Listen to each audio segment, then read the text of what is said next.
order this regularly scheduled meeting of the Community Development Committee of the Metropolitan Council for February 18th, 2020. We have a quorum of the committee. We might actually have full attendance today, I think, for possibly the first time this term. Yeah, in a while anyway. We'll see. But we do have a quorum at this time, so we can go ahead with our agenda. Committee members, you have an agenda before you. I'd entertain a motion to approve. So moved. Second. Thank you. Any additions, corrections, changes? Seeing none, all in approval, please say aye. Aye. Opposed? That carries. Also, you've had an opportunity to review the minutes of the regular February 3rd, 2020 meeting of the Community Development Committee. I'd entertain a motion to approve those minutes. Move approval. Thank you. Second. All right. Any additions, corrections, discussion? Seeing none, all in approval, please say aye. Aye. Opposed? That carries. We will move into the business section of our agenda. The first item is item 2020-57, the now then 2040 Comprehensive Plan. And Mr. Wycheck will present. Welcome. Thank you, Chair Lilligren. I'm always impressed that you can pronounce my name so well. Yours is one of the few I actually get right. It's impressive. As the chair said, my name is Eric Wycheck. I'm a sector representative for districts 2, 9, and 10 in local planning assistance here at within the Community Development Division. And the consultant planner for the City of Now Then could not be here today. She would have liked to have been here. Her name is Liz Stockman. And we've worked very closely with her and the city for the last few years. Myself and the community development director went up there a few times, met with the city council, and we talked through a lot of different approaches to their plan. So I'm really pleased to be here today to present this plan. Thank you. This map shows the location of regional systems components within the City of Now Then. There are no principal arterials within the city. In terms of regional parks and trails, there's a slight variation. This map's a little bit different from the 2015 system statement. At that time, there were 2 search corridors, and in 2016, we actually had part of that search corridor transitioned into a planned trail, and that is the Sugar Hills Regional Trail, that one that runs from south to north there. The other search corridor, the east-west North Anoka County Regional Trail search corridor is still there. In terms of wastewater, the City of Now Then does not have any connection to our regional wastewater system, and there are no plans to connect to the system, certainly within the 2040 planning horizon. The city has about 1,500 septic systems and one community package system serving about 20 single-family dwellings.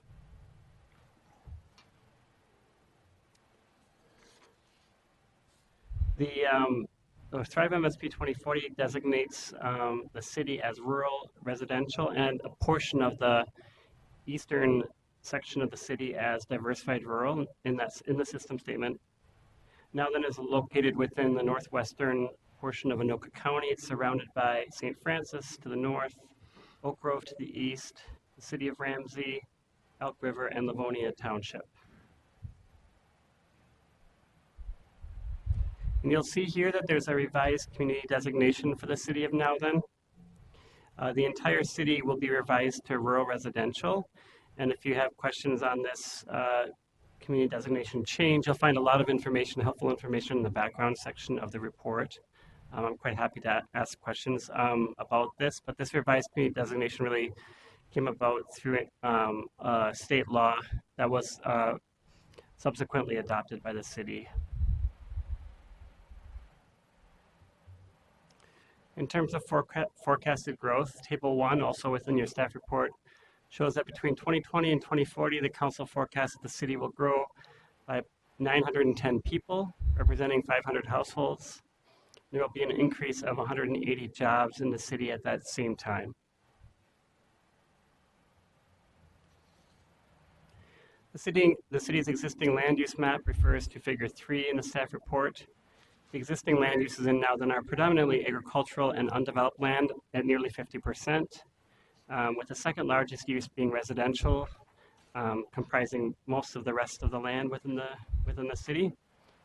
There are some small sections of commercial and office, industrial, and parks and open space, as well as public land use as well. For the 2040 plan land use for the city, um, the plan is consistent with Thrive for land use and residential density policies for a rural residential community designation. Within the plan, the city guides rural residential land at a maximum development density of 1 unit per 2.5 acres in the rural residential permanent area. And that overall density across the city is about 5 acres. There's also a land use called the Rural Residential Transition Area, and you'll see that on the east side of the map. And that area has a maximum density of 1 unit per 2 acres.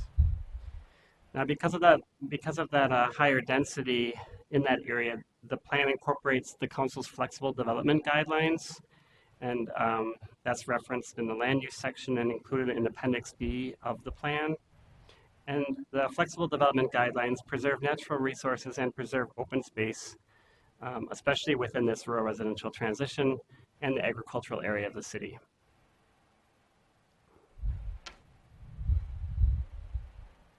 Council staff find that the plan conforms with metropolitan system plans, is consistent with council policies with the proposed change to the community designation. Council staff also find that the plan is compatible with the plans of adjacent local governmental units and affected jurisdictions. The plan will be on the Metropolitan Council schedule for February 26th meeting. There is no meeting for the Environment Committee because this is not a sewered community. The recommended proposed action are that the council authorize the city of Nowthen to place its 2040 comprehensive plan into effect, revise the community designation for the eastern portion of the city in line with the law enacted by the state legislature in 2008 or 2018, and advise the city to implement the advisory comments in the review record for surface water management, land use, and plan implementation. Quite happy to take any questions you might have. Thank you, Mr. Wojciech. Questions on that report? Councilmember Cummings. Thank you, Chair. Can you remind us how the name Nowthen came to be? So that's thank you, Councilmember Cummings. I think that's actually a really interesting story. I think the community development director might have more of the background on that. I have an anecdotal version of that story, but do you know more about? It's an interesting story. It had to do with the telegram, wasn't it, or something? Director Barajas. Mr. Chair, council members, yes, I thought it was a post office. So originally, before incorporation, this jurisdiction was called Burns Township. And they incorporated in 08, 09, and they were trying to select a name of the community, and they chose this historical name because I believe there was a post office or some station there. And when the person telegrammed or telegraphed that I've got this post now and would like to have a name for it, the person on the other line said, "So what are you going to call it?" And the gentleman responded, "Now then, I think it will be." And he said something, but they went with "Now then," and that's what it was called ever since. That's very interesting. Thank you. Anything to add to that, Mr. Wojciech? That's what I understand too, but I wanted to make sure I got that right. Thank you. That's great. Any other questions on that report? Further questions? Seeing none, Mr. Wojciech proposes a series of actions authorizing the City of Nowthen to place its 2040 comprehensive plan into effect. Is there a motion to approve? So move. Thank you. Second? Second. One of those could be Ms. Vinkie. Thank you. Discussion on that motion? Any discussion? Seeing none, all in approval, please say aye. Aye. Aye. Opposed? That carries. Thank Thank you, Chair. We'll move on to our second business item, which is 2020-49, the Victory Memorial Regional Trail Master Plan Amendment from the Minneapolis Park and Recreation Board. Ms. Kinney will present. Welcome. Good afternoon, Good afternoon. Chair Lilligren, Committee members, hi, my name is Tracy Kinney. I'm a senior planner at Regional Parks, and today before you is the Victory Memorial Parkway, Theodore Worth Parkway Segment Regional Trail Master Plan Amendment, and this is on behalf of Minneapolis Park and Recreation Board. The Victory Memorial Parkway Regional Trail is located centrally in our regional park system. This is shown in the left-hand image. This is figure 1 in your business item, and this trail is located in the cities of Minneapolis and Golden Valley, which is shown in the middle image. This is figure 2 of your business item. This is a 4.0 mile existing and unplanned regional trail. It's part of the Minneapolis Grand Rounds 40-mile scenic byway loop. The trail extends north from Theodore Worth Regional Park on Victory Memorial Parkway to the Mississippi River along Laurie Avenue. The Victory Memorial Parkway Regional Trail has a 2004 council-approved master plan that includes 2.8 miles of trail located from Broadway Avenue to to the Mississippi River along Laurie Avenue. There is a remaining Theodore Worth Parkway segment. This is shown in the right-hand image. It is 1.2 miles of existing unplanned trail with corridor land that's located between Theodore Worth Regional Park and Broadway Avenue. Through this master plan amendment, the Minneapolis Park and Recreation Board is requesting to add the 1.2 mile of existing Theodore Worth Parkway segment and associated trail corridor land to the Victory Memorial Parkway Regional Trail Master Plan. Here is the redevelopment plan before you. It's oriented east. It's oriented so that north is to your left and south is to your right. There's a concept here for improvements to the trails and roadways, intersections, natural resources, and other amenities, and wayfinding. For the trails and roadways, there are existing and new improvements for the trail. There is an existing parkway, a regional trail, which is shown in red, a secondary pedestrian pathway, which is shown in blue, and these all three will be improved and maintained. There are going to be some new improvements, which include pedestrian links to the surrounding neighborhood, bike enhancements at the Crosstown 26th Avenue, which is directly in the middle and to the north of this, to the east of this map. And then there is the mountain bike loops and cross-country ski trail loops. Next, intersection improvements, both to your left and right of this on this map, the south and the north. There are two intersections that will be improved for safety, and that is the Golden Valley Road intersection, and then the Parkway Laurie Broadway interchange. The Golden Valley intersection will be improved with the LRT Blue Line rail, or the Blue Line Extension Light Rail project. The other interchange will be looked at for pedestrian, bicycle, parkway, motorist accommodations in the future. For the natural resources, there will be existing and new improvements. The tree canopy and historic conifers will be managed and preserved. There will be new plantings that will naturalize the ground cover with a variety of vegetation. There are going to be some proposed improvements to existing and new amenities.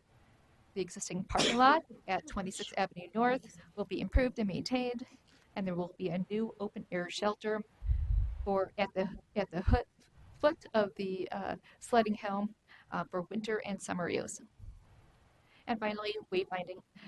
There will be existing and new wayfinding added to the Theodore Worth segment that will be consistent with the Grand Rounds standard signage found throughout the Minneapolis Park and Recreation Board system. Estimated costs for this project include $4.5 million for development, $20,000 for annual operations. The $4.5 million for development includes $1.5 million for landscape improvements and $3 million for new and improved amenities. This includes the walking paths, multi-season shelter, mountain bike trails, and signage. And with that, staff proposes that the Victory Memorial Parkway, Theodore Worth Parkway segment, Regional Trail Master Plan Amendment is consistent with the 2040 Regional Parks Policy Plan, Planning Strategy 1, and other council policies, including Thrive 2040. The proposed action before you today is that the Metropolitan Council to would approve the Minneapolis Park and Recreation Victory Memorial Parkway Regional Trail Theater Worth Parkway segment master plan amendment, and to require that Minneapolis Park and Recreation Board, prior to initiating any new development of the regional trail corridor, some preliminary plans to the Engineering Services Assistant Manager at the Metropolitan Council's Environmental Services Division. And with that, I'll take any questions. Thank you, Ms. Kinney. Questions in that report? Any questions? Ms. Kinney, do you happen to know if Minneapolis Park and Recreation Board is moving towards implementation, or if they have this in their parks improvement plan or scheduled? Thank you, Chair Lilligren. I do not know. Okay. I could follow up with that. Thank you. Thanks. Any questions? Seeing none, Ms. Kinney has proposed a series of actions to approve the Minneapolis Park and Recreation Board Victory Memorial Parkway Regional Trail Theater Worth Parkway segment. Is there a motion to approve? So moved. Thank you. Second. Thank you. Any discussion on the motion? Seeing none, all in approval, please say aye. Aye. Aye. Opposed? That carries. Ms. Kinney will stay seated as we move to 2020-50, the Rum River Regional Trail Master Plan Amendment from Anoka County. Ms. Kinney. Chair Lilligren, committee members, once again, my name is Tracy Kinney, and the next item before you is the Rum River Regional Trail Master Plan Amendment, and this is brought to you on behalf of the Anoka County. So, Anoka County, let's see here. The Rum River Regional Trail is located in the north part of our regional park system. It's in the left-hand image, figure 1 of your business item, and it's also in the west part of Anoka County. When complete, the 20-mile regional trail will follow the Rum River corridor, connecting the confluence of the Rum and the Mississippi rivers in the city of Anoka to northern Asante County border.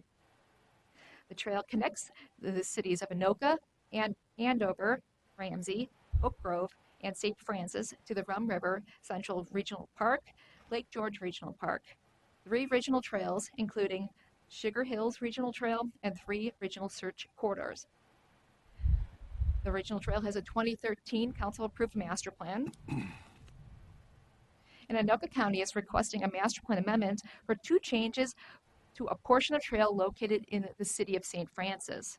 This is in the northern part of the trail, and you can see that in the right-hand image. The 2 requests that we're considering today is for an underpass and a trail realignment. For the underpass, Anoka County is proposing to replace an existing at-grade crossing with an underpass at County State 8 Highway 14, which is also considered Bridge Street, to increase safety, and then also to realign the trail to the Rum River corridor from the Rum River North County Park to the Asante County border, and this is shown in the blue line, to provide a higher quality natural resource experience. First, we'll start with the underpass. The proposed trail underpass will address safety concerns related to the current at-grade crossing at Bridge Street. Bridge Street is a 2-lane, 40-mile-an-hour roadway. The proposed project will remove the existing at-grade crossing and reroute the regional trail from the roadway to under Bridge Street, and this is shown in that dashed red line.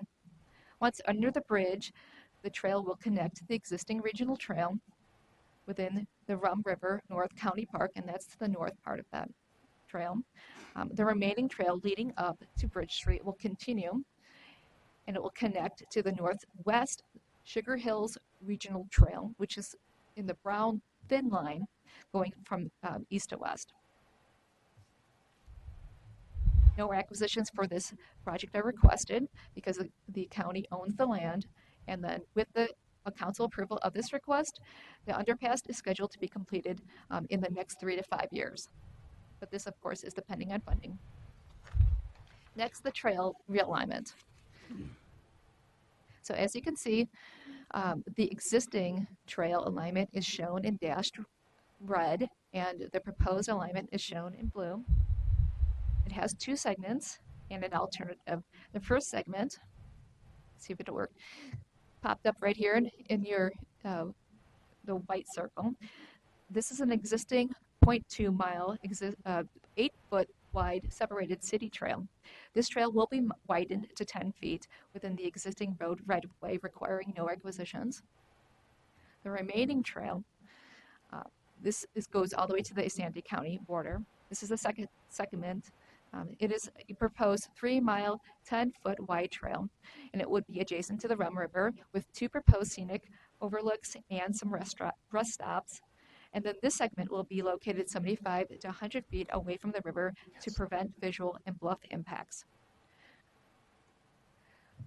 There is an alternative route, and the alternative route was a combined effort between Anoka County and Isanti County in the event that Isanti County cannot achieve the easements that they would need north of the county along Rum River.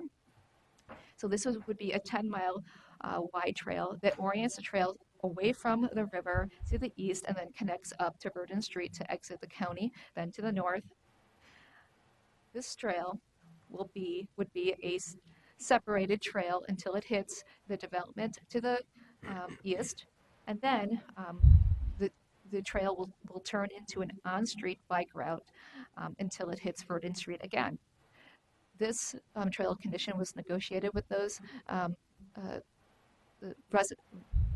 citizens in order to achieve this proposal, and that they are supportive of this result. The trail realignment will require 5 20-foot trail easements at an estimated cost of $4.3 million. And there is no identified schedule for completion. It will be at the speed of that development occurs. The estimated cost to implement the master plan is $8 million, which includes $4.3 million for acquisition and $3.7 million for development for both of these projects.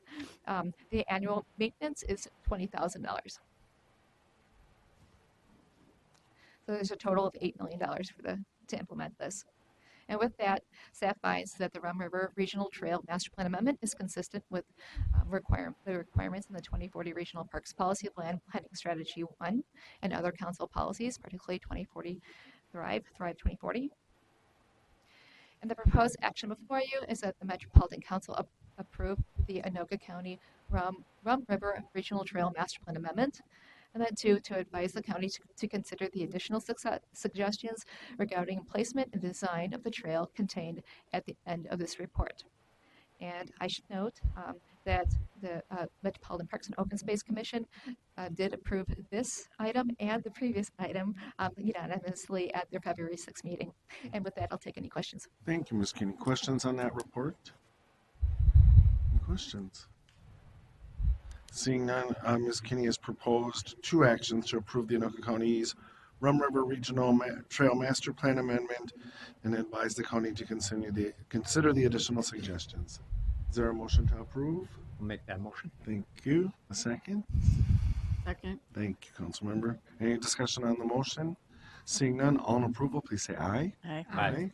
Opposed? That carries. Thanks, Ms. Kinney, and you're Thank you. still up for the next item. And being joined by Ms. Vandergrift. It's the 2020-58 Equity Analysis Requirement for Regional Park and Trail Master Planning. Ms. Kinney. Okay, third item. Chair Lilligren, committee members. Today I am joined with Darcy Vandergrift, Welcome. Principal Researcher in Research, and today's before you is a business item for the Equity Analysis requirement for master plans. This was an information item that the committee considered at their January 21st meeting, if you recall. And as you recall, that there was the 2018 update of the 2040 Regional Parks Policy Plan added the expectation to create an equity analysis requirement to address equity priorities at the onset of planning, in contrast with the implementation or funding phase of the project through the equity toolkit. The requirement is designed to ensure that questions of who benefits and who is affected by the development of a regional recreational resource will be included in all regional park and trail master plans. Thank you for your comments on the information item on this topic at the committee's January 21st meeting. Darcy will discuss this in slightly more detail, but we followed up on all of your suggestions and recommendations. We reached out to the implementing agencies and asked if they needed assistance with their boards on this item, and we had limited response, with only Washington County requesting a presentation after the council approved the requirement. So I just wanted to update you on that right away, in case you're thinking about it. So we're coming before you today for your approval or your consideration of the equity analysis requirement. The Metropolitan Parks and Open Space Commission unanimously recommended approval of the requirement at their February 6th meeting. And then with your recommendation, this will come before the council on February 26th. With council's approval, the requirement will be implemented 3 months after that, and master plans received in June will need to address the requirement. So to briefly review, the equity analysis requirement will be used in the master planning process. The fourth item on this slide, which is identified on the fourth item on this slide, it is one of 4 main Metropolitan Council Regional Park System equity initiatives. The equity analysis requirement is an equity lens for park and trail master plans. Park and trail master plans are high-level, long-range development visions. And with that, Darcy will now review the collaboration process in creating the requirement before you this evening. Great. Ms. Vandergrift, welcome. Thank you. Good evening, Chair Lugren, council members. It's my honor to be here before you again this evening. We just spoke last month, so I wanted to just give you a little bit of an update. This slide will look familiar. As Tracy highlighted before, we have several points in our Parks and Trails system where we consider equity, and we've done prior work in developing those, and we engaged in a collaboration process last year where we met with all 10 implementing agency planning staff and also with directors in one-on-one meetings and also in group meetings. We also met with Equity Advisory Committee and with MPOSC to compile advice and write the draft. Then we had a process of shaping and refining where we took the draft back to those stakeholders and heard their advice and made further revisions. And then you'll remember that we came to you last month with the information item, and you offered some helpful suggestions and advice that we're going to talk about here in a moment. And so now we are at the point of the approval and the piloting process. So we're requesting a recommendation for approval this evening. And then if the full council approves it, we will be implementing the equity analysis requirement with technical assistance and a process of advising with the implementing agencies, and it will be implemented with all master plans coming to us after June 1st. And the requirement will be implemented. That June 1st date is 3 months after the council action. So we're giving that so we can have time to have conversations with implementing agencies as they move forward with their master planning. And we already provide technical assistance with agencies for every master plan request, but we're going to have some intentional conversations and workshops on the implementation process through these 3 months. So let me turn now to the advice that we heard from MPOSC and the implementing agencies. This is a slide that you've seen before. I will talk about it briefly, and then I would like, with your permission, to turn to talking a little more about what MPOSC feedback we heard when we presented the draft as a information item, and then also the advice that we heard from you, and sort of summarizing that. So as I said, we have looked at this slide before. On the left, you'll see in our initial seeking of advice, what MPOSC told us that they really wanted an equity analysis requirement that was meaningful and measurable in its outcomes, and that had expansive public participation, best practices around staffing and historical context, community engagement, and understanding demographics of the areas and the users around park and trail master plans, and also accountability and transparency throughout the process. The implementing agencies also were wanting meaningful, measurable outcomes, and they felt it was important that we knew that we needed to understand each agency's context when talking about an equity analysis requirement in park and trail master planning, and that we really need to build on the successes that they have created, but extend those opportunities for change. That this is an opportunity to both take advantage of opportunities that are there and recognize progress, and that there are differences across those 10 agencies is something that they wanted to make sure that we knew. So we took this advice, which is greatly distilled here, but we took this advice into account when we drafted the equity analysis requirement, and then we brought that to the implementing agencies and to MPOSC, and then last month to you as an information item. And the additional advice that MPOSC gave us was that we really needed to hone in on some language that was very intentional in centering what our priorities were in creating an equity analysis, to have very careful language that would really increase public impact on decision making to the greatest extent possible. And at the February meeting, we received some additional really I thought very authentic engagement from MPOSC members to talk about this is a process that we're all learning from and developing, that this is going to ask for growth from MPOSC, from the implementing agencies, and from council staff. And so that they were very enthusiastic about this possibility. We had a conversation about that. And we heard really important advice from you as well. Tracy responded to some of that already, that we need to understand each agency's context and engage local governing bodies. And we did, and as Tracy explained, make an offer to meet with boards from the implementing agency or to provide information. And Washington County took us up on that offer. We'll be meeting with them at their annual meeting. The Met Council meets with MPA or with Washington Parks and Open Spaces every November, and they asked us to please focus on the equity analysis requirement for that. And that you also gave us some very helpful advice to consider technical advising on how to discuss and report historical context in master plans. And we are working on that piece right now, and that is an important part of the technical advising that we'll be doing. And really, you expressed the hope that implementation will be a collaborative process, and I hope that we've demonstrated with you throughout our engagement with the implementing agencies and with MPOSC and in our conversations with you that we really do see this as a collaborative process throughout. So with that, I think I will turn it back over to Tracy, who will briefly review the equity analysis requirement draft with you. Thanks, Darcy. So I will present to you the draft equity analysis requirements. The full text is on page 3 of your business item. The proposed analysis is an examination of the public engagement process and outcomes for stakeholders by race, ethnicity, national origin, income, ability, age, and other pertinent characteristics. The requirement is organized into a series of 3 questions. The 3 parts include project data, public engagement and participation, and evaluation summary. The project data section asks questions of scope and context, including what are the boundaries and demographics of the public engagement area?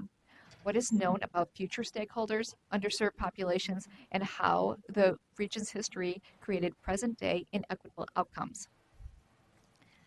The public engagement and participation section asks questions about participants, engagement, and the learnings from the public participation process.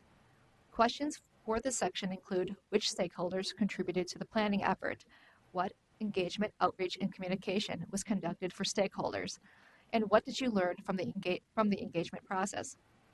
And the final section of the new requirement, evaluation, includes questions with transparency and accountability in mind. These questions include how did public participation activities impact the decisions and policies made, and how will the planning effort create better outcomes?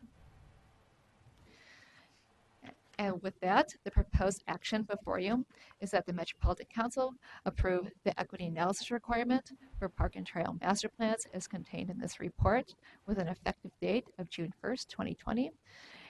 And then to also advise the regional parks implementing agencies that park and trail master plans submitted to the council on or after June 1st, 2020 will need to address the equity analysis requirement. And with that, I'll take any questions. Thank you, Ms. Kenny Vizandergrift. Questions on that report? Any questions? Seeing that, I'll say I really appreciate the way that you've engaged the stakeholders and especially the Community Development Committee in this conversation. It's nice to see our input reflected in the final recommendation. So, Ms. Staff has proposed the action to approve the equity analysis requirement for park and trail master plans. Is there a motion to approve? So moved. Thank you. Second? Second. Thank you. Any discussion on the motion? Seeing none, all in approval, please say aye. Aye. Opposed? That carries. Thank you both for your Thank work you. on this. Well done. We'll move on to business item number 5, which is 2020-70. It's the 2020 Annual Livable Communities Act Fund Distribution Plan. We've had an ongoing conversation about this, and I know that Ms. Beard is bringing forward a recommendation for approval today, so congratulations, and Ms. Beard will present. Thank you, Mr. Chair, members of the committee, and thank you for all your wonderful engagement and feedback over the past couple months as I have jumped into this role and into this piece of this role. And I have to take a moment to just thank the staff sitting behind me, Marcus Martin, Stephen Klimek, and Hannah Gary, who absolutely made it possible for me to learn what I had to learn in time to have these conversations with you. So Thank you all for your this work. is representative largely of their efforts, Thank you. except for any errors or things you don't like. Those are my ideas. So this will look familiar to you. This is the journey we have been on, my visiting you on January 21st and February 3rd to talk about different components of the fund distribution plan. Of course, today, the 18th, we are hopefully going to reach a point where the committee feels comfortable recommending adoption of the 2020 fund distribution plan for the Livable Communities programs. And then that recommendation will move forward on February 26th to the full council. Given that we have discussed this, I put some thought into kind of which aspects of the 2020 FDP I thought I would highlight today for our final conversation. And let's just dive right in. So for the Livable Communities demonstration account, the schedule that we're looking at will kick off with the notice of funding availability, which will include information on all the programs this March, design workshops happening in March and April, applications due July 31st, and revisiting you for award recommendations in October of this year. If you recall from our funding conversation, we are at this point proposing, in addition to our authorized budget of $6.8 million, reserves of $2.2 million to total a $9 million total award for the LCDA regular fund, and that is inclusive of $500,000 that will be made available for pre-development grants as well. For the Livable Communities Demonstration Account Transit-Oriented Development Program, the LCDA TOD program, you see a somewhat similar program, although an even earlier application deadline of July 1st, meaning that awards for your recommendation will be put before you as early as September of 2020. And the authorized budget that we start from is $5 million, and per our conversation, staff is recommending an addition of 0 reserves as the TOD program is generally feeling fairly right-sized at this point in time, for a total of $5 million, but again, that's inclusive of $500,000 that will be made available for pre-development grants in 2 cycles over the year. My slides got out of order, I apologize, so I'm skipping ahead briefly to show you just a high-level regional map of where those LCDA TOD eligible areas will be, following the guidelines that are specified in the draft FDP that's attached to your business item. So apologies in recognizing how it's not easy to read, but just sort of a sense of the breadth of the eligible areas as it covers the region. All right.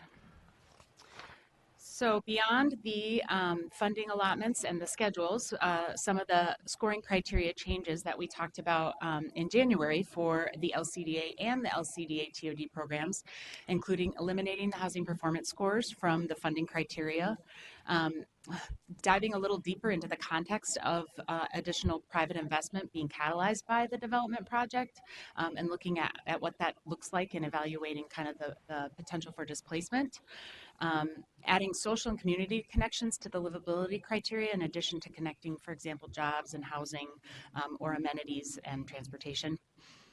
Prioritizing project readiness more, and specific criteria for community engagement and demonstration value that will be more aligned with other council policies for public engagement. I mentioned before that the LCDA and LCDA TOD pre-development grants will be made available in two cycles for 2020 at $250,000 each. $250,000 each, and they will follow the following spring and fall schedules that you see before you together. In terms of pre-development scoring criteria changes, what we mainly looked at was clarifying that the pre-development activities, if they didn't necessarily provide outcomes, they could also be competitive if they provided assessment to address the feasibility of providing those outcomes that would make a project competitive for full development grant awards. And then the additional specific criteria for community engagement similar to the regular programs. Skipping that slide. For the local housing incentives account, we had a lively conversation about how we would look at funding for that program this year. You see the schedule before you, which again is basically what we are given from Minnesota Housing for their process for their consolidated request for proposals, which the LHIA money is a part of, a partner in. In addition to the authorized budget of $2 million for LHIA, the discussion at our February 3rd conversation was to add reserves of $2.5 million for the largest LHIA funding availability, I believe, since the Livable Communities Act began, of $4.5 million. In terms of scoring criteria changes, we looked at requiring that a significant component of the projects we award have to serve households with incomes at or below 60% of the area median income. That's down from past years, which had been 80% of area median income. And that we prioritize projects that provide a housing type not currently available or serve a population not currently served in or near the project area. Moving into the tax-based revitalization account, the TBRA program, and the Seeding Equitable Environmental Development, or SEED program, we're looking at an authorized budget amount of $5 million and some additional reserves of $1 million for a total of $6 million. Breaking that out between the regular TBRA program and the SEED program, we're recommending $5.75 million for TBRA and $250,000 for SEED awards this year. And the TOD program is awarded in two cycles in the year, and so you see the spring and fall round schedules before you. In terms of scoring criteria changes for TBRA, we're looking at removing some criteria that either wasn't providing us enough differentiation between projects or wasn't consistent with other priorities in the Council's policies and practices of removing criteria prioritizing freight generating industries or prioritizing green remediation practices. And those green remediation practices were on-site practices, not project. Green efforts for projects is still something that is prioritized and awarded in a different way in the program. So in summary, for funding, what we are looking at is the top line is the 2020 authorized budget for the three programs.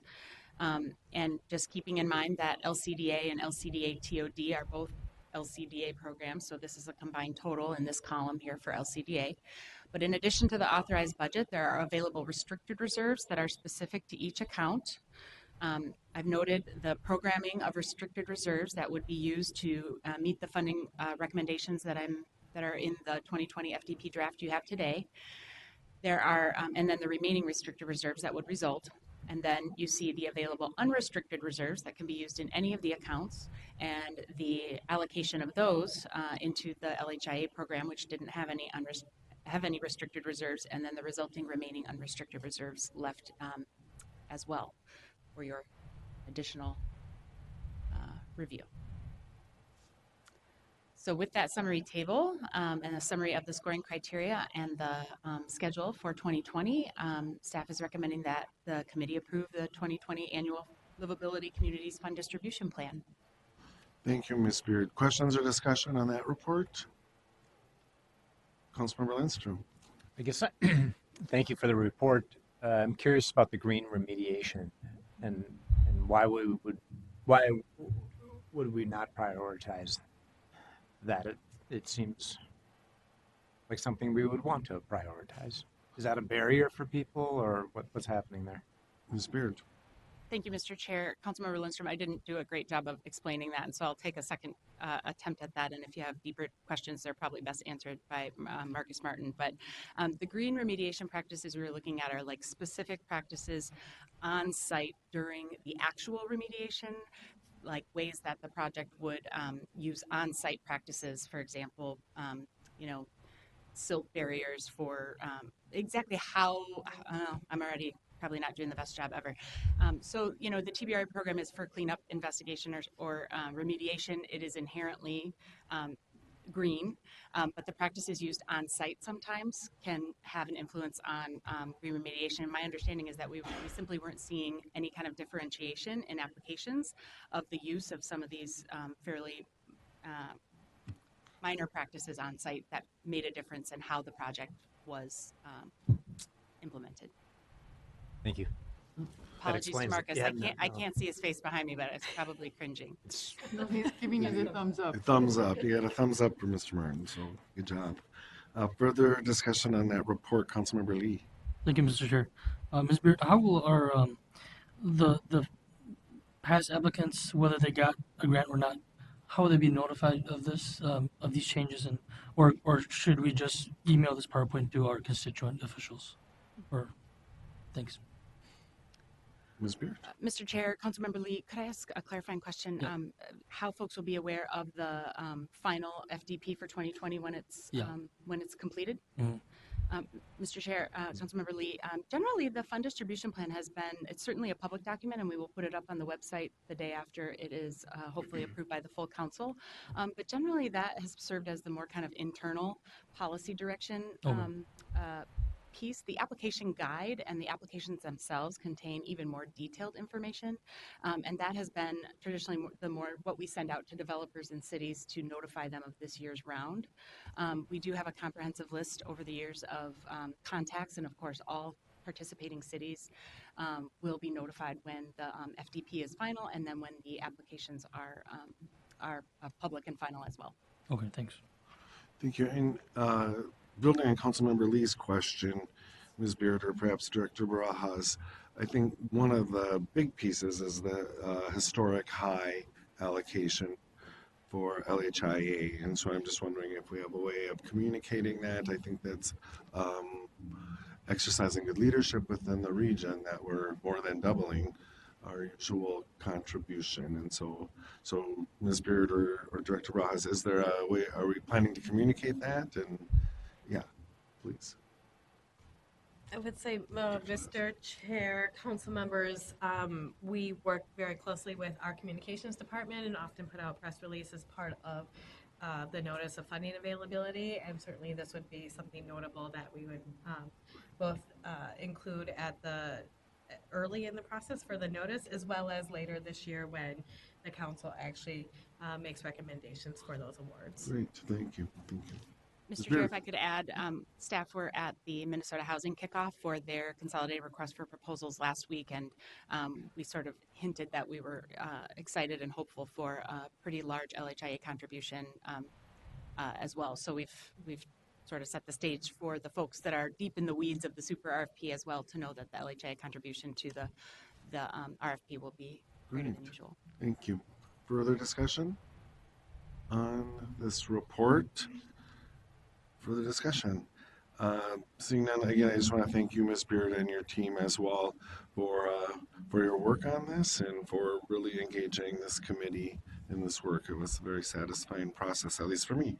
The proposed action is to approve the 2020 Annual Livable Communities Fund Distribution Plan. Is there a motion? Second. I'm sorry, so moved. Second. Thank you. Discussion on that motion. Any discussion?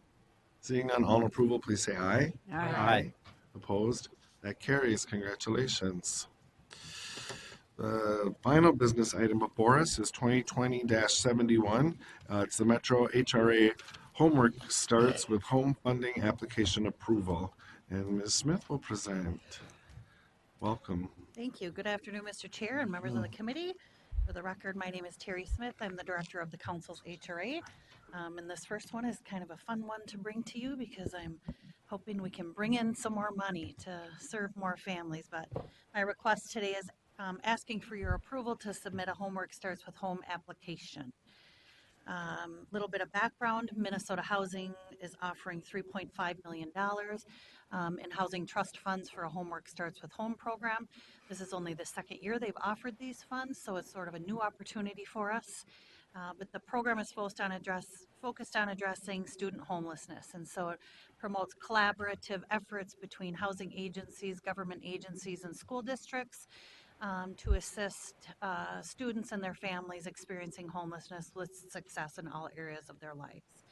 The program supports investment in place goals. So you may recall when Lisa came to you before you with our work plan, the HRA has a work plan item to develop some investment in place strategies to assist families in potentially areas of concentrated poverty with success. So this initiative helps support that. Under this application, Metropolitan Council HRA would be the lead applicant. Under this arrangement, the Housing Authority or Metro HRA would provide rent assistance to students experiencing homelessness and their families. Under this application, we chose Brooklyn Center School District as our partner in this. The application requires us to partner with a school district or several school districts, and the application turnaround time was quite short. And so what we did was reviewed the information contained on the through the Minnesota Department of Education in terms of the number of students and percentage of students that qualify for free and reduced lunch, and also the percentage of people of color. So the Brooklyn Center schools contain 75% of their students actually qualify for free and reduced lunch, and 80% are considered students of color. And I think that the tipping point here was that Brooklyn Centers are what's called full service community schools model. They follow that model. It's a state model that provides student supports integrated within the school system with the effort of establishing partnerships and providing resources to the whole family, not just the student, but to promote success with the least amount of disruption to their day. So a lot of the supports are brought into the schools. And so I thought this would be a good partner for us because they have lots of partnerships in place to promote that success of students. So we have the infrastructure in place for the rent assistance.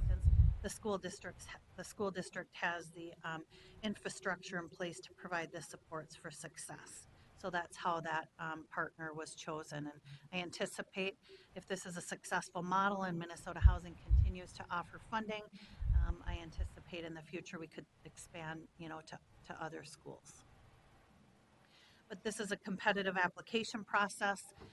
We are requesting, if you approve this today and the council approves it, we would request $700,000, and that would be enough to support 20 students and their families for 3 years. So it's a 3-year grant. That's the term of the grant.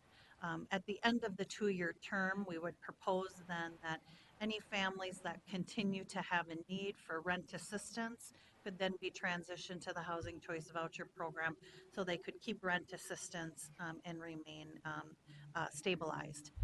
So the timeline for this is applications are due on March 2nd. On May 2nd, Minnesota Housing anticipates making funding awards. The grant contract execution would be August 1st when the program would start. And then the program would run through September 30th of 2023, so a 3-year grant period. I will say it's very competitive. I think they only awarded 5 last year, and I think they got 40 applications. So it's very competitive, but we think we have a good application because a lot of that is demonstrating that you have partnerships to assist the students, and I think that can be the case to get up running quickly because the Brooklyn Center schools have the supports in place for the students already, and we just be pairing the rent assistance with that. Ms. Smith, can I ask a question there, Yes. if you please? Thank you. You said this is the second year of this program for Minnesota Housing. Was it the same amount the first year, 3.5 million?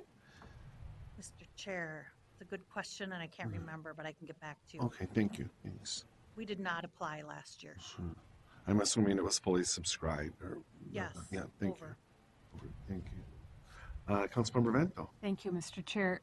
Ms. Smith, is there any federal funding in this mix? Ms. Smith. Mr. Chair and Councilmember Vento, no, this is State Housing Trust Fund money.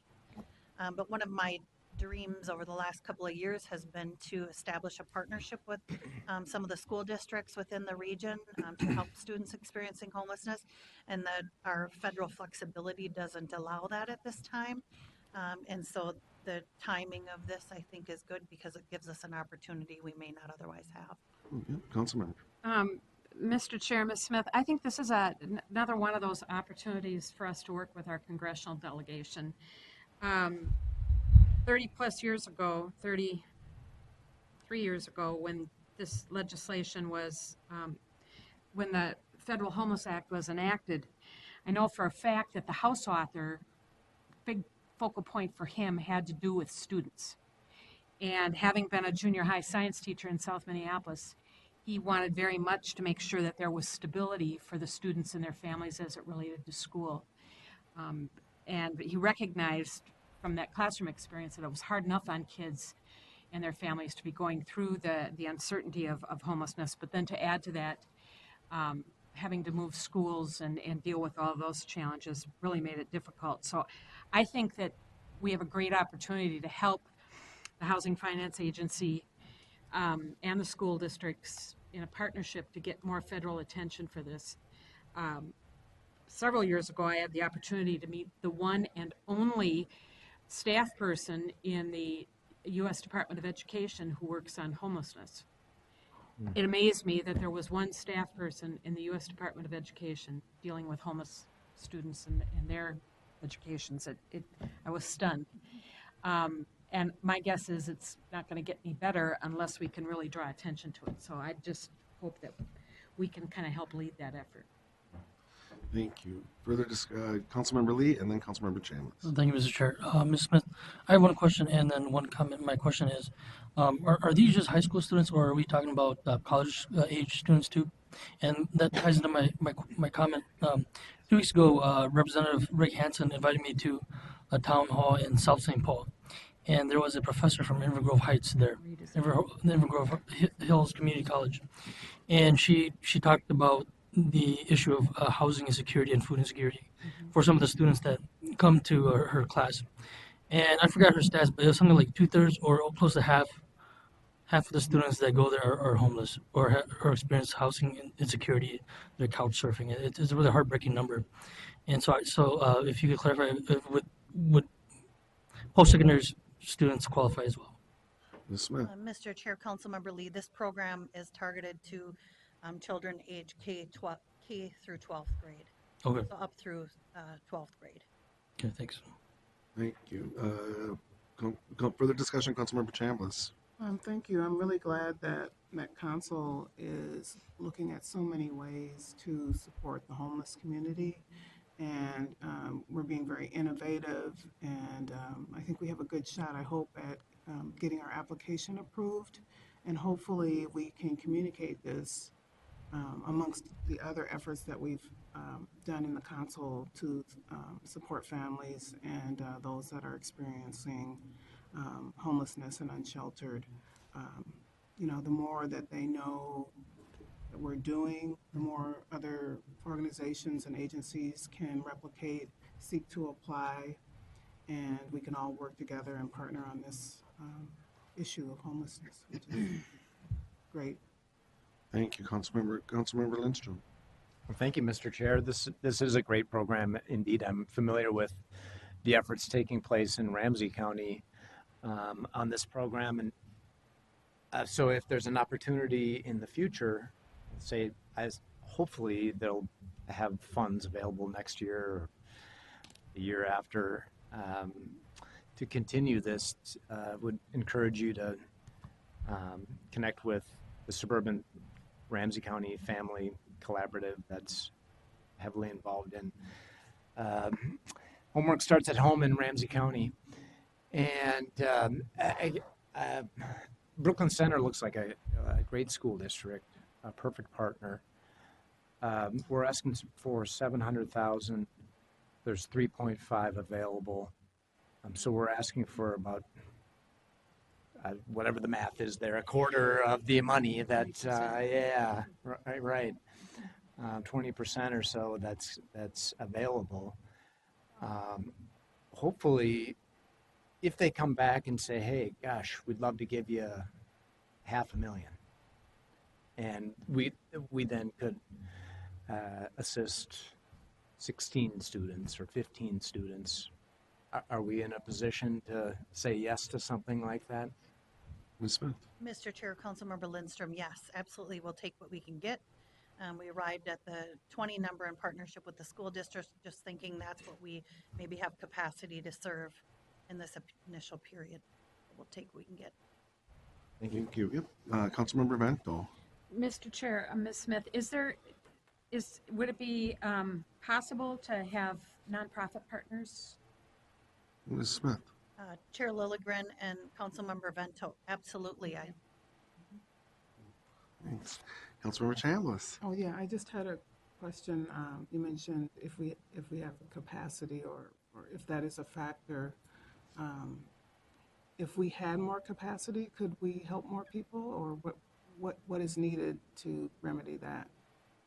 Ms. Smith? Chair Lilligren and Councilmember Chambliss, I think a couple of things went into this thinking. This is a brand new program for us, so it's new. The second thing is we had to put an application together in like a month and a half, and that's difficult to do. And based on the numbers of students in the Brooklyn Center schools that are experiencing housing instability, that was the number that we came to for this initial push. And I think it's not only capacity with the Brooklyn Center schools, but also with the HRA to get a new program up and running. So if your question is, could we serve more if we had more capacity? I think the answer is probably always yes. I felt like this was a good starting point for us. Okay. Thank you. Further discussion, Councilmember Cummings? Thank you, Chair. I think this is really exciting, and once again, the idea that the Met Council is demonstrating initiative and getting out there and doing everything that we can to address the issues of homelessness and students and education and all of those things, because in education, there are limits to how many ways we can touch, and this is certainly one, and I applaud you and your staff again for always looking at ways that we can be out there, be leaders, and be recognized with new programs, and because it's a lot to do in a short turnaround time, as you said. So thank you for this. I hope we're successful. Thank you, Councilmember. Ms. Smith, I want to get to your last slide with the proposed sure. action. Oh, here we There are. it is. So the proposed action is that the Metropolitan Council approve the submittal of a Homework Starts with Home funding application to Minnesota Housing for $700,000 and authorize the Director of Community Development to execute a funding agreement for program operation if funds are awarded. Thank you, Ms. Smith. I guess before I ask for a motion, I do have one question. Is there any indication from Minnesota Housing what the future of this program may look like? Or Mr. Chair, no, I have not okay, heard. I think I can say that it was very successful last year, which is why they are offering it again. Sure. And I can't imagine it's going to be undersubscribed.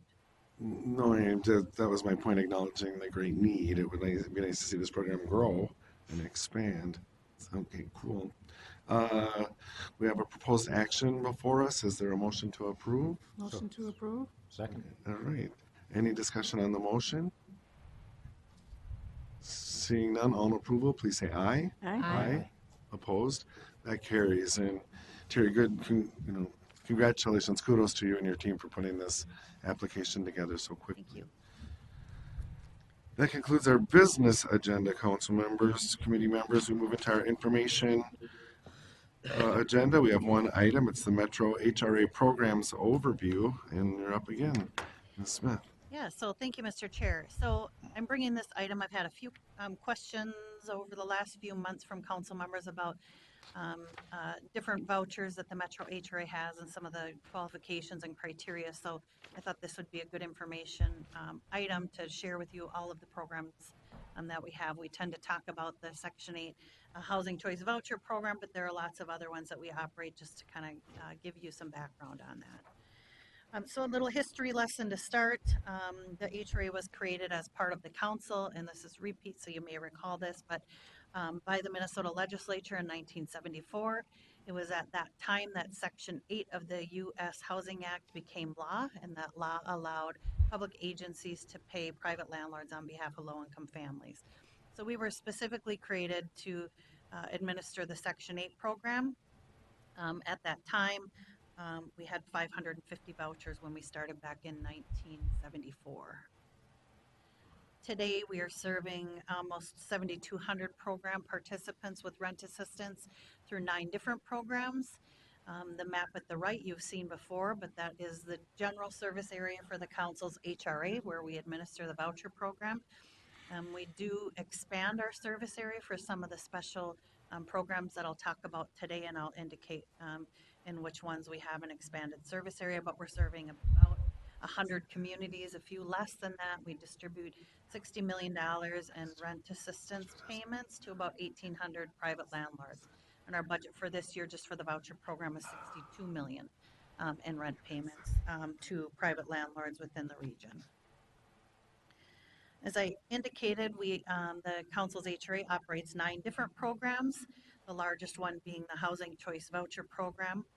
We have 6,727 vouchers, and then we have some subsets of that. So we have several what we call special purpose vouchers that fall under the voucher umbrella, but they serve specified purposes and serve specialized populations.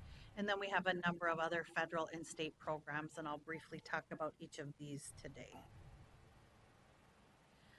You may remember this chart. I showed you this back in December when we awarded some project-based vouchers, but again, the council has 6,727 housing choice vouchers. HUD allows us to take up to 20% of those and project-base them. So you'll recall tenant base is attached to the person. To the tenant, they can move unit to unit, place to place with their voucher, but we also have the authority to attach vouchers to specific units within the region. And the council has awarded 823 project-based vouchers to date. I think it's 46 different projects throughout the region. So the majority of them, 5,904, remain tenant-based vouchers. The differences for all intents and purposes is that they're either tied to the tenant or tied to the unit.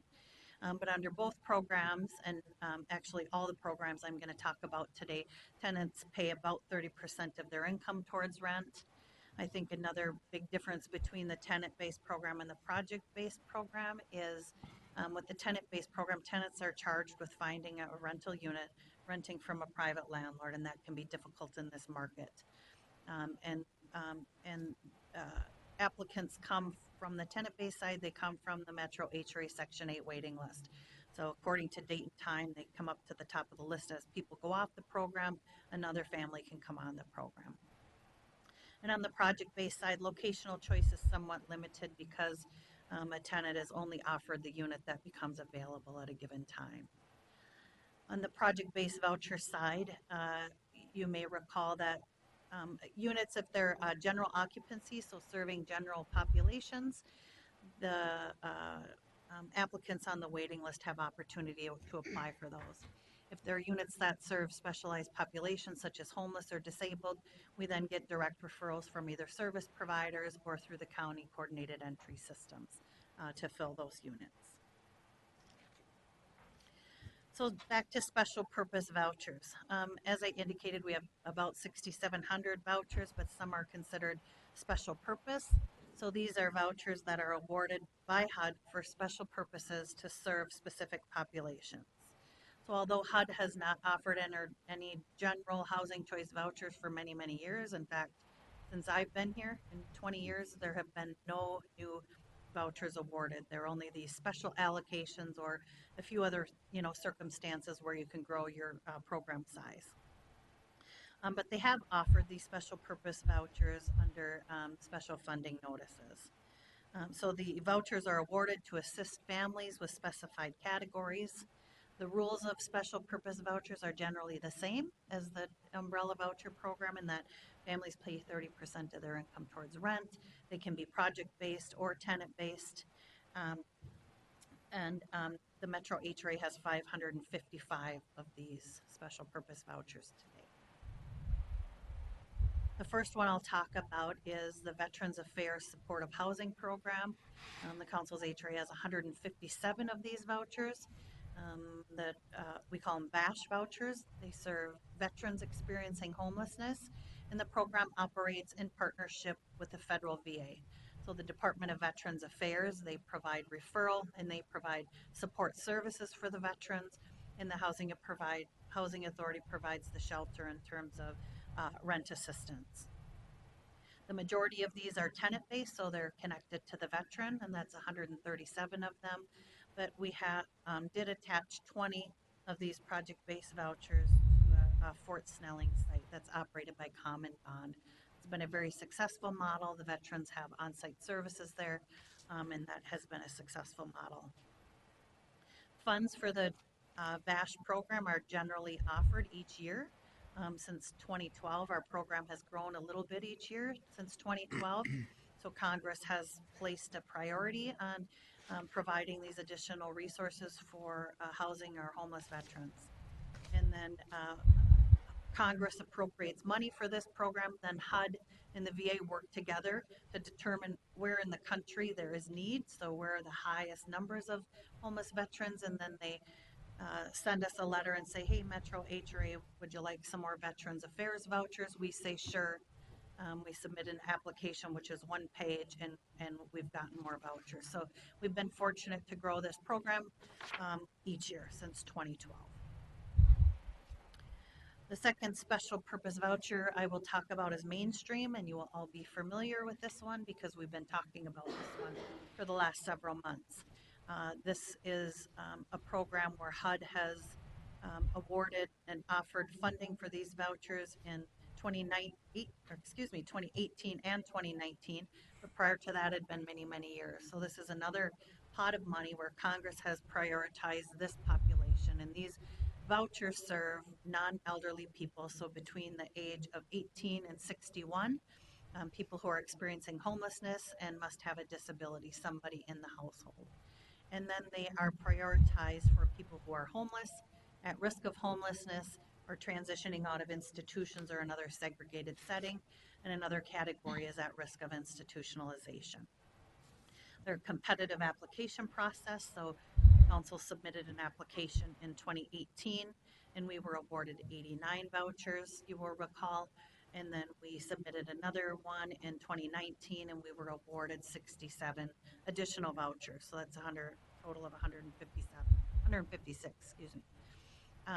And the vouchers have been awarded, so in your funding application, you know, the broad population is homeless, at risk of homelessness, aging out of institutions, but then we narrowed that to target the vouchers to people experiencing homelessness and using the transit system as temporary shelter.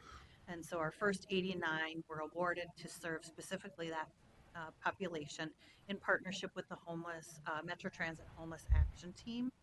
And then the second pot of vouchers, 47 of them will continue to serve homeless transit riders, and 20 will serve Anoka and Carver County families and individuals that are meeting the homeless, at risk of homelessness categories. Referrals for this program, so a lot of the special purpose vouchers, they don't come through the traditional waiting list line. In many cases, we receive direct referrals. In this case, they will come as direct referrals from the Homeless Action Team, Anoka and Carver County service divisions, and coordinated entry. There is no money in the 2020 federal budget for additional Mainstream vouchers, so we were disappointed to see that. So there will not be an opportunity in 2020 to apply for more. Another program that we operate is called the Family Unification Program. We've operated this program, I think we got this initial award of 44 vouchers in the late 90s, so a long time ago. HUD has not offered additional funding notices for the FUP program. I think they issued one in 2010. We applied, we didn't get any, and it's been quiet ever since, but they did offer some FUP vouchers in 2019, which we applied for. This program serves families with whom the lack of adequate housing is a primary factor in reuniting a family. So working in partnership with the Anoka County Child Protection System and the Child Protection Welfare Agency, it's a tool to get families back together. So the idea is the family gets a voucher, the kids come back into the home, and then the counties provide the services to help stabilize the family and keep the family reunited. Again, we get direct referrals from the county on that, so families don't come through the traditional waiting list for this program. And then again, we applied for 75 more FUP vouchers and we submitted our application in December of 2019. We hope to hear soon whether we got those. That was the maximum number that we could apply for, so we applied for the max. So hopefully we will get those. In terms of our partner, I don't know why Anoka County was the partner for the initial application. I suppose a funding notice came out and they approached us way back then in the 90s. And because our program hasn't grown, we continued to partner with them. And then again, this time, the application turnaround time was so quick. We had Anoka County, we have an MOU in place with them. St. Paul was partnering with Ramsey County, St. Paul PHA. Minneapolis PHA was partnering with Hennepin County, so we continued our partnership with this application with Anoka County. In this case, there is additional money for the FUP program, Family Unification, in the 2020 budget. So we're waiting for, I'm assuming they'll award the 2019 vouchers, and then sometime in 2020, they'll issue another funding notice to offer more FUP vouchers, and we will be there to apply for those. And then the last pot of special purpose vouchers that we have, and we have some of all of them, I must say, all of the HUD special purpose vouchers, we have some of all of them, but we have 200 non-elderly disabled vouchers. These were awarded way back in 1998, and there hasn't been any offer of them since, but they serve people with disabilities, and the idea was to help people with disabilities live independently in their own homes, with the idea that people would be connected to mainstream resources through the counties. These again are for non-elderly, so they serve people ages 18 to 61. And we don't have much turnover of those vouchers, but as people go off that program, people that are on the waiting list that are listed as disabled, when they come to the top, they would just get a net voucher instead of a regular voucher. And because we don't have any turnover, they're not really coming to the top any faster, but they're just given a different type of voucher for all intents and purposes. They work the same, they pay the same amount of rent, they can port or move wherever they want with their voucher, and they're just sort of in HUD system labeled as a different type of voucher. But the families that are on that program just know they have the voucher. I'm not even sure if they know they have one of these special purpose vouchers.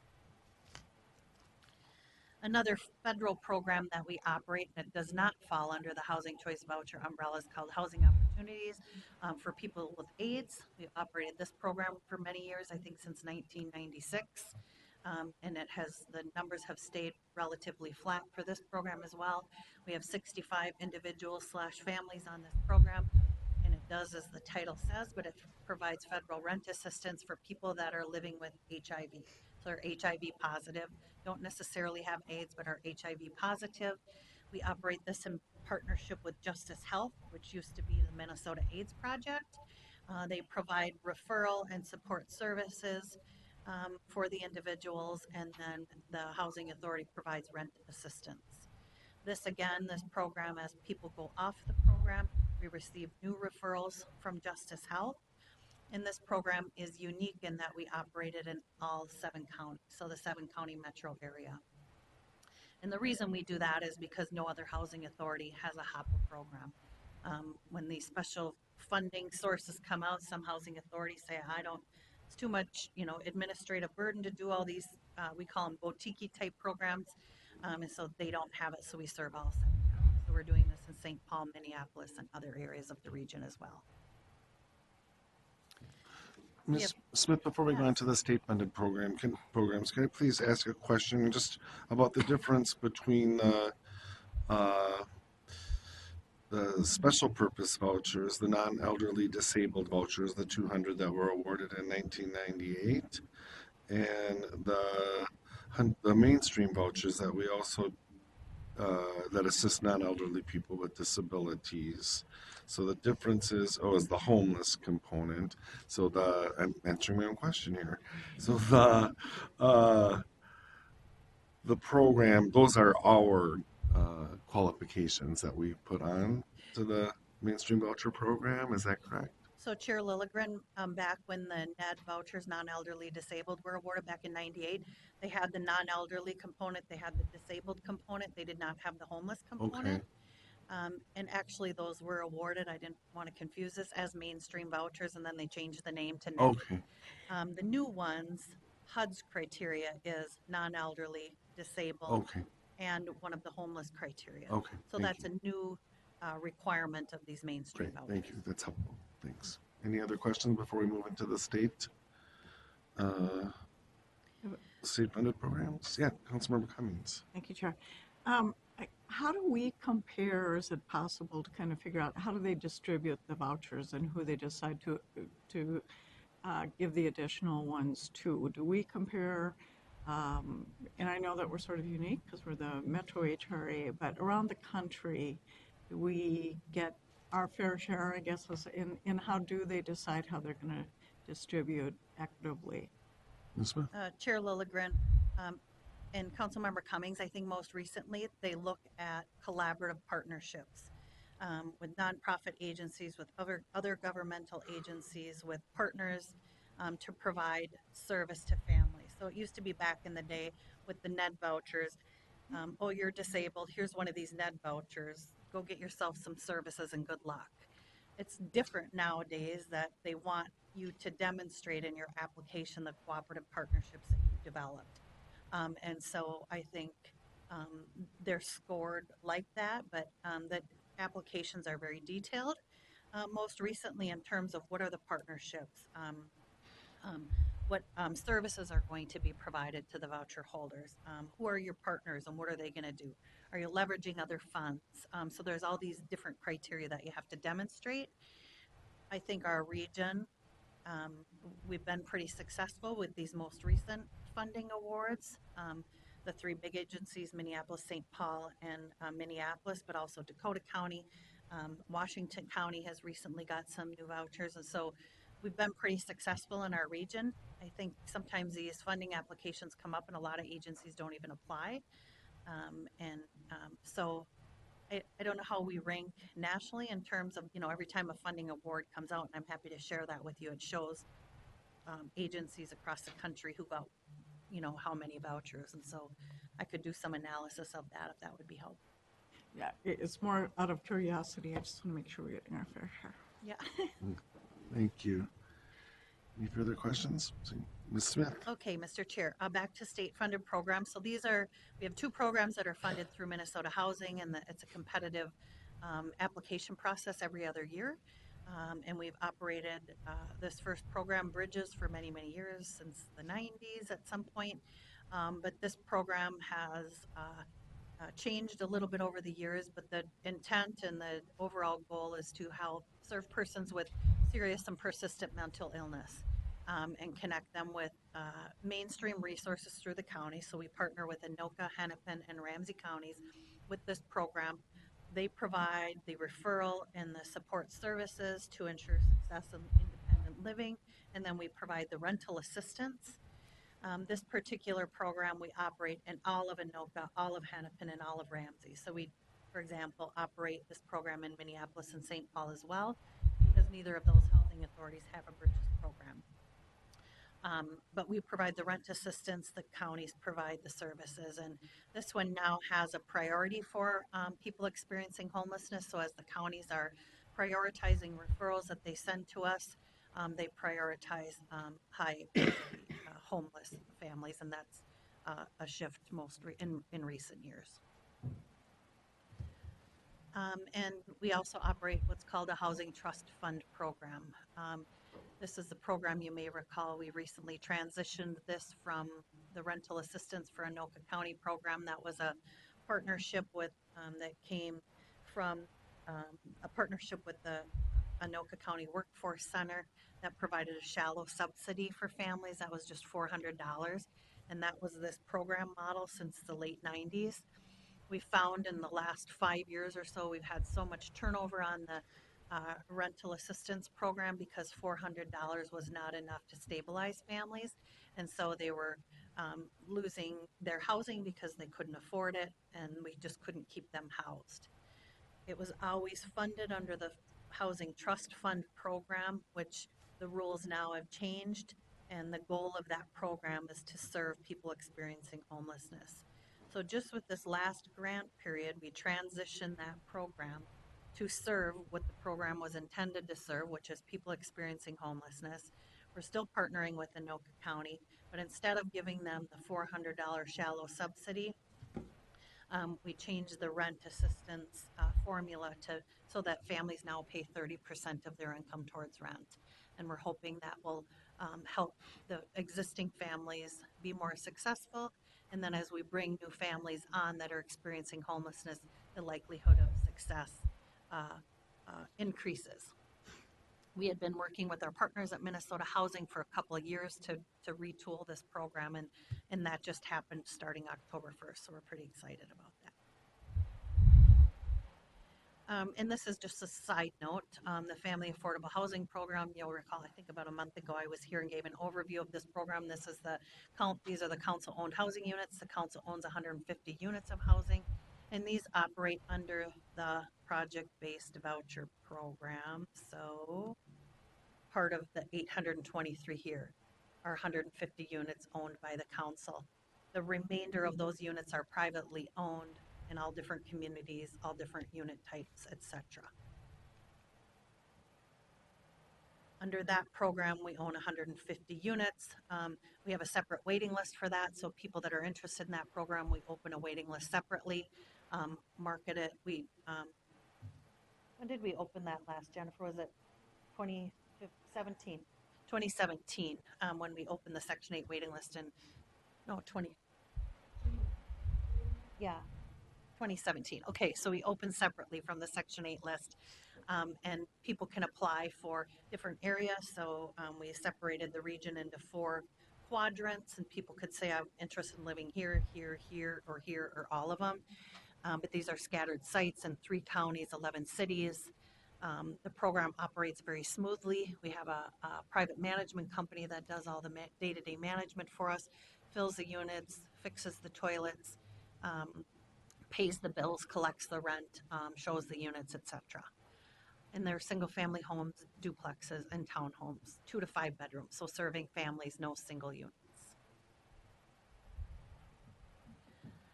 And then finally, that's our program. So that's 9 programs, including the special purpose vouchers. All of them have a little bit different rule and criteria, but for the most part, it's all federal funding. 97% of our funding comes from the federal government through congressional appropriations and flows through HUD, U.S. Department of Housing and Urban Development. This is this year's budget number for subsidy for just the Section 8 program is $62 million. And then we get $5 million in administrative fees for all of the voucher programs. So for every unit we have under contract in a given month, we get a fee. So we have all of our vouchers in use. That means we maximize our fees. A question from Councilmember Chambliss. Thank you, Chair Lilligren. Yes, I have a question about it's back to the previous page on the scattered sites. Mm-hmm. How did we pick those sites? I noticed that some of those areas, like in Hennepin and Ramsey County, are the more affluent areas, and that helps, spread out the affordable housing. I'm just wondering if that was intentional, or what's the history behind that? Ms. Smith. So Chair Lilligren and Councilmember Chambliss, I can send you a link to the info item I did maybe a month ago on this, because we went into this in detail, but we had a unit selection criteria that was established in terms, so we purchased units on the open housing market. We had a realtor, we went out and looked for units, but we worked with cities that and used this as a tool to help them meet their affordable housing goals. And so we had a development manager, director at the time, and she went out and met with cities, and talk to them about using this as a tool to meet their affordable housing goals and needs. And so that was intentional. Yep. There were some cities that said, no thanks, you're not coming to our city. And so we do have cooperation agreements with these cities. So some said no, some of it was intentional, some of it was where the units were available. That's good. I'm hoping that we can get more cities to say yes and find incentives for that. Thank you. Councilmember Lee. Thank you, Mr. Chair. Ms. Smith, I have a question about the mainstream vouchers. We dedicate 20 to Anoka and Carver. Is that 20 each or is that 20 total? And how did we come about the number 20? Ms. Smith. So, Mr. Chair and Councilmember Lee, when we submitted our first application back in 2018, Yep. before the transit concept came up, we had already planned to submit an application in partnership with Anoka and Carver counties, because St. Paul again was going to partner with Ramsey County, Minneapolis PHA was going to partner with Hennepin County. And then when the Metro Transit partnership came up, and it was the height of sort of in the midst of people using the transit system as temporary shelter, I think a week before the application was due, we added the transit partnership in there. So we already had Anoka and Carver in there. We asked for 300 vouchers. Then when the vouchers were awarded, we only got 89. And we determined at the time that we needed all 89 to serve homeless transit riders. So we didn't give any to Anoka and Carver County. So I assured them at that time that if another NOFA came out, another funding notice, that I would include them as a partner. And so the second time around in 2019, we included them as a partner along with transit again. And then when we got I can't remember, I think we asked for 500 vouchers. We asked for a lot, but we got 67. We just had some internal discussions about what's a fair split. Those are, smaller counties. The need is greater in the core, although I don't want to say suburbs don't have the need because they do. So we arrived at 10 each for each county, and that was in negotiation with the counties, with internal leadership here. Okay, thank you. Thank you. Any further questions? Oh, I'm sorry, Councilmember Cummings. Thank you, Mr. Chair. What's the,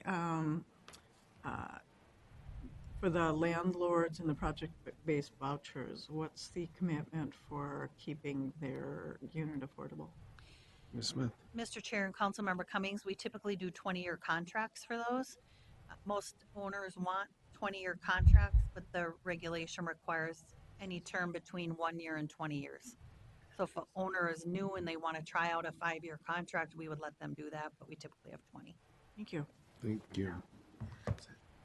Councilmember Vento. Mr. Chair, Ms. Smith, I have a question about the Bridges program. I'm aware of some nonprofits that I know for sure provide supportive services, and I don't know if they also provide housing or if they get the vouchers in partnership with the council. For example, the Guild. Ms. Smith. Mr. Chair and Councilmember Vento, there are nonprofits that have Bridges vouchers. Okay. Like I know Mental Health Resources has some. They also have a voucher allocation. Guild may have some Bridges vouchers. So that's excuse me, Mr. Chair, that's above and beyond the 150 that we have. Ms. Okay, good. I was thinking that the number seemed really small for a metropolitan area as big as ours, so, yeah, okay. Thank you. Any further questions? Ms. Smith. I'm on the home stretch. So You are. most federal funding, we do have a little bit of state funding. It's 3% of our funding. It's a, I say competitive application every other year, but we, typically get funded every year. And we get a fee for each voucher, regardless of category for the people that we're serving. And that's what I have for you today. Great. Thank you. Any further questions or discussion? Questions for Ms. Smith? Councilmember Vento. Mr. Chair, Ms. Smith, I'd be interested if you can point me or us, I'm not the only one asking for this, toward any resources that would give a more comprehensive look at resources for the homeless statewide.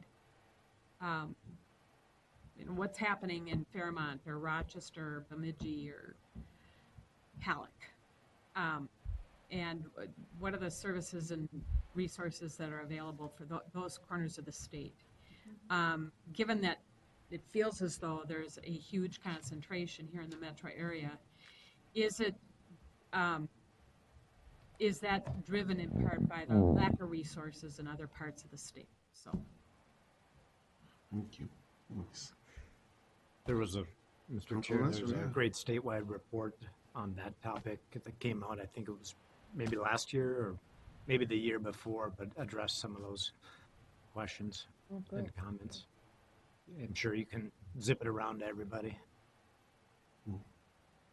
Mr. Chair, I Yeah, wonder, Ms. Smith. and Council Members Vento and Lindstrom, the point in time count, you may be referring to it, so it shows the distribution of homelessness around the region, but in terms of resources, I could check with our partners at the Minnesota Interagency Council on Homelessness to see what they have, because I'm not sure what report you mean, or maybe it is a heading, or the point in I time. don't remember the name. I don't remember the name of it. It was chaired by Mike McGuire, the mayor of Eagan.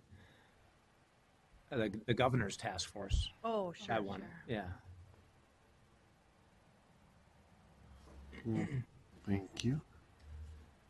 In just committee members, and to your point, Councilmember Vento, so I was invited to chair the advisory committee of the Minnesota Homeless Fund, and so 75 projects went through that very, very quickly. I think 45 of them, I don't have the data right in front of me, were sort of qualifying projects from all across the state, and so I had kind of a crash course in the different systems and needs throughout the state. It's very different as you move out into the more rural areas. There are not place-based shelter.